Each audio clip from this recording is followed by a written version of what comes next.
The venue owner thought he'd gotten away with it. He'd sold 5,000 tickets to a James Brown concert in a venue that held 3,000 people. Pure profit on 2,000 fake tickets that would never get through the door. But when Brown found out 3 hours before showtime, what he did next became legendary and turned a scam into the most talked about concert of 1972. It was August in Houston, Texas, and the heat was brutal. James Brown was scheduled to perform at the Houston Music Hall, a venue with a capacity of exactly 3,000 people. The tickets had been on sale for 6 weeks, and according to the venue owner, Theodore Ted Brennan, the show had sold out in 3 days. Brown's road manager, Danny Richards, had been doing this job for 8 years. He knew how to read a venue, how to gauge crowd size, how to spot problems before they became disasters.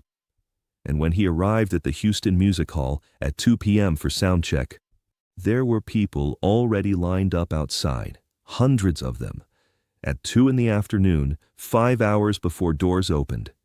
That was unusual, but not unheard of for a James Brown show. But what caught Danny's attention was the number of people holding tickets who were arguing with each other about seat numbers. "I've got Section A, Row 5, Seat 12, one woman was saying. "That's impossible," another woman replied. "I've got Section A, Row 5, Seat 12 too." Danny walked over. "Can I see those tickets?" Both women handed them over. The tickets looked identical. Same seat number, same section, both supposedly legitimate. Danny's stomach dropped. He went back inside and found Ted Brennan in his office, counting money. "Ted, we need to talk. I just saw 2 people outside with tickets for the same seat." Brennan looked up, his face carefully neutral. "Probably a printing error. We'll sort it out when doors open." "How many tickets did you sell for this show?" "Sold out. I need to see the sales records." "Why? You don't trust me?" "I need to verify capacity. Standard procedure." Brennan hesitated just long enough for Danny to know something was very wrong. "The records are with my accountant. He'll have them tomorrow." "The show is tonight. I need them now." "Look, Danny, everything's fine. We sold out. Your boss is getting his contracted fee. What's the problem?" Danny left the office and went straight to the box office window. The woman working there was named Marie, and Danny had dealt with her during setup. He slipped her a $20 bill. "Marie, how many tickets actually sold for tonight's show?" She looked around nervously. "I could lose my job." "You could lose it anyway when this blows up. How many?" 5,000. "The venue holds 3,000. "I know. You sold 2,000 tickets to a show that can't accommodate them?" "Mr. Brennan told me to keep selling, said he'd handle it." Danny felt rage building, but he kept his voice calm. How was he planning to handle it? He said most people don't show up anyway. Said we'd let in the first 3,000 and turn away the rest. Said it happens all the time. It doesn't happen all the time, and when 2,000 people who paid good money can't get in, there's going to be a riot. Danny found a payphone and called Brown's hotel. Brown answered on the second ring. "James, we have a problem. The venue owner oversold the show. 3,000 capacity, 5,000 tickets sold." There was a long silence. Then Brown's voice, very quiet and very dangerous. "How long until showtime?" 5 hours. Doors open in 3. "Don't cancel anything. Don't tell Brennan you called me. I'm coming down there now." Brown arrived 45 minutes later with 2 people, his lawyer and a reporter from the Houston Chronicle who owed him a favor. He found Ted Brennan and closed the office door. "Mr. Brennan, we need to discuss tonight's show." "Everything's on schedule, Mr. Brown. Looking forward to a great performance." "How many tickets did you sell?" 3,000. Sold out." Brown pulled out a piece of paper. "I have a sworn statement from your box office manager that you sold 5,000 tickets. That's 2,000 more than this venue holds." Brennan's face went pale. There must be some mistake." "The only mistake was thinking you could scam my fans and I wouldn't find out. You sold 2,000 fake tickets. You collected money for seats that don't exist. That's fraud." "Now wait a minute. You wait a minute. In 3 hours, 5,000 people are going to show up here expecting to see me perform. 3,000 will get in. 2,000 won't. Those 2,000 people are going to be angry, disappointed, and they're going to blame me. Not you, me. I'll refund the tickets for people who can't get in. With what money? You already spent it. And even if you refund them, those people drove here, some from hours away, got babysitters, made plans. You stole their evening. You stole their experience. And you did it using my name. What do you want me to do? I can't make the venue bigger. Brown sat down. Here's what's going to happen. First, you're going to call every radio station in Houston and tell them what you did.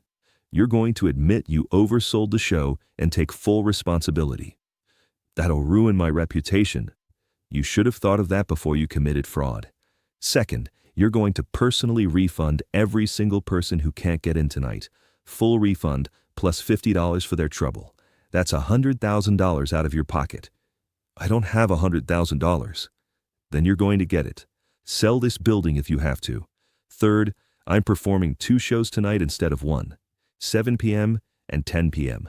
We'll split the 5,000 people between 2 shows. $2,500 each.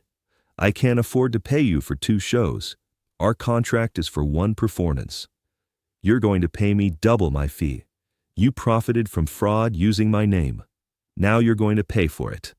This will bankrupt me. Then you'll learn an expensive lesson about honesty. But here's the alternative. I walk out right now. I cancel the show. And I tell those 5,000 people outside exactly why. That you sold them fake tickets, and I refuse to be part of your scam. What do you think happens then? Brennan looked out his window at the growing crowd. They'd tear this place apart. Probably, and you'd be legally liable for the riot, for the refunds, for breach of contract with me, and for fraud charges. So you can take my deal, which at least lets you keep operating, or you can face all of that. Your choice. Brennan sat down heavily. 2 shows, double fee, personal refunds with compensation. Plus you make a public apology on every radio station.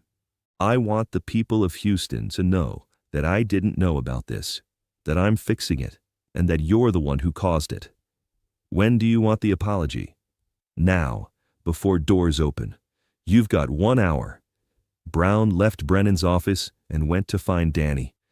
Get the band ready for 2 shows tonight, 7 and 10, full performances both times. James, you're going to be exhausted. I'll be fine, but 2,000 people were about to get scammed in my name. I'm not letting that happen. Brown then did something that surprised everyone. He went outside and started talking to the people in line. Not as James Brown the superstar, but as someone who wanted to make sure they knew what was happening. Folks, I need to tell you something. The venue owner made a mistake. He sold too many tickets, but we're fixing it. We're doing 2 shows tonight instead of 1. Some of you will see the 7 o'clock show, some the 10 o'clock show. And if for some reason you can't stay for the later show, you'll get a full refund plus extra for your trouble. The crowd's mood shifted from excitement to confusion to appreciation. They could see that Brown was taking care of them, that he was solving a problem he didn't create. Within an hour, Ted Brennan's voice was on every major radio station in Houston, delivering a humiliating apology. He explained that he had oversold the concert, that James Brown had discovered the fraud and was fixing it at personal cost, and that refunds would be available. Brown's lawyer drew up a new contract on the spot. Double the fee, personal guarantees, payment in cash before the first show started. At 6:30 p.m., Brennan handed over the cash. His hands were shaking. His career as a venue owner in Houston was effectively over. No artist would trust him after this public humiliation. The 7 p.m. show was one of the best performances Brown had ever given. He told the story on stage, explaining what had happened and how they were fixing it. The audience gave him a standing ovation before he sang a single note. The 10 p.m. show was just as good. Brown performed for 2.5 hours, giving everything he had, despite having already done a full show 3 hours earlier. By midnight, Every single person who'd bought a ticket had seen James Brown perform. The people who couldn't stay for the late show got their refunds plus $50, just as promised. Not a single fan left disappointed. The Houston Chronicle ran a front-page story the next day. James Brown saves fans from venue owners' fraud. The article detailed everything: the overselling, the discovery, Brown's solution, and Brennan's public humiliation. Other media picked up the story. Within a week, it was national news. James Brown, at personal cost and physical exhaustion, had made sure his fans weren't cheated. Ted Brennan lost his venue within 6 months. No one would book there after the scandal. He tried to sell, but the property value had plummeted because of the negative publicity. He ended up losing everything. Brown, on the other hand, gained something more valuable than money. Every fan who was there that night told the story. Every person who heard about it understood that Brown cared more about his audience than about the easy path. Ticket sales for his next tour were the highest of his career. Venues started being more careful about fraud because they knew Brown would expose them. Other artists started including overselling clauses in their contracts because of what happened in Houston. Years later, someone asked Brown why he didn't just cancel the show and sue Brennan. Because 2,000 people would have been hurt. They didn't do anything wrong. They bought tickets in good faith. Brennan's the one who committed fraud. Why should innocent people suffer because of his greed? Plus, the way I did it, everyone won except the person who deserved to lose. The fans got their show.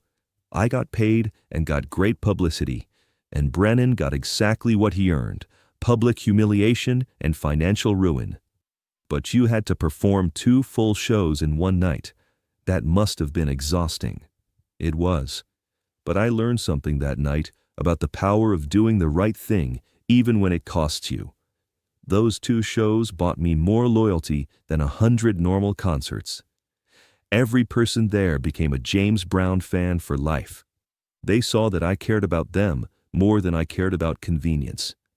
You can't buy that kind of loyalty. You can only earn it. The Houston incident became a case study in how to handle fraud while protecting innocent victims. Other artists adopted similar strategies when they discovered ticketing fraud. Venues became more careful. Promoters knew that overselling could destroy their reputation overnight. And Ted Brennan became a cautionary tale.